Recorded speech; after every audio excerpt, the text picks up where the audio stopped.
Здравейте, днес ще ви покажа как да присъедините две от криптоборсите Polonix и Bittrex към програмата CoinEdge чрез използването на API Case. Логваме се първо в Polonix, легитимираме се с Two-Factor Authentication кода. След като влезем в борсата, отиваме на Settings, API Case и добавяме нов API Case. След натискане на Create New Key, отново трябва да потвърдим 6 цифри нашия код.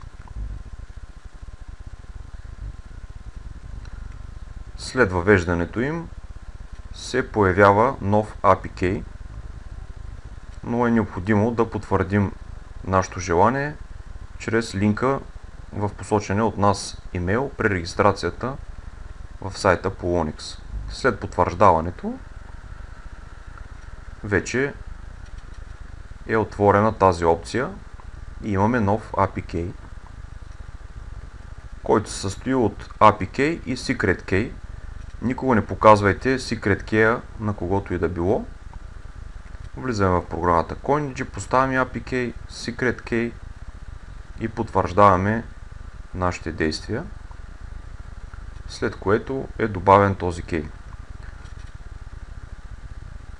Сега ще ви покажа и чрез другата криптоборса Bittrex точно как се добавя новия API Key. Отново се логваме в сайта. Задължително във всеки един сайт, който ще използваме API Case, е необходимо потвърждение на Two-Factor Authentication. След като влезем в борсата, отиваме на Settings. От лявата страна се намира API Case. Създаваме нов API Key чрез Add New Key. Включваме опциите Read Info, Trade Limit, Trade Market, но никога не поставяме Withdraw. След което отново потвърждаваме нашите действия чрез 6 цифри, които ни потвърждават. Отново имаме Key и Secret Key. Копираме ключа, добавяме го чрез нова борса Bittrex. Посочваме как ще се визуализира на екрана ни в самата програма. Избирам Bittrex. Поставям API Key и съответно Secret.